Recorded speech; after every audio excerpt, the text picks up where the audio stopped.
Svētīts sev par spīti. Caharija sacīja eņģelim: Kā es to zināšu, jo es pats esmu vecs, un mana sieva arī ir jau labi gados?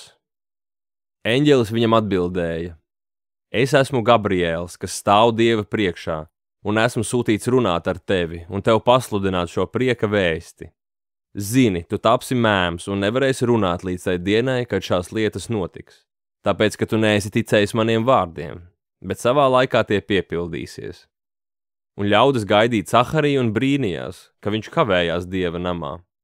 Un kad viņš iznāca, viņš nevarēja uz tiem runāt, un tie noprata, ka viņš Dieva namā bija redzējis parādīšanu, un viņš tiem meta ar roku un palika mēms.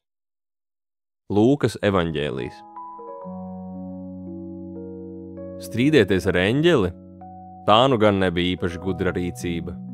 Vēl lielāka kļūda – apšaubīt Dieva vārdu. Nemaz nav jābrīnās, ka Caharijam uz 9 mēnešiem tika atņemta spēja runāt. Viņam tika doti 9 klusēšanas mēneši, lai pārdomātu to, cik ļoti bija maldījies.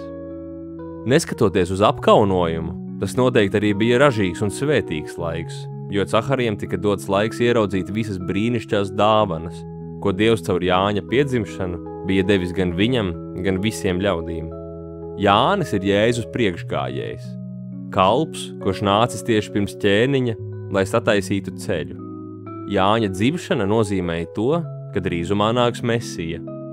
Caharija maldījās un pieļāva kļūdu, taču neskatoties uz to, Dievs viņu svētīja un turēja savu solījumu. Arī mēs nereti kļūdāmies un grēkojam, taču Dievs mūs svētī, un pestīšana ir iespējama tikai pateicoties Dieva žēlastībai un mīlestībai. Pateicos tev, Kungs, ka svētī mani arī tad, kad maldos. Āmen.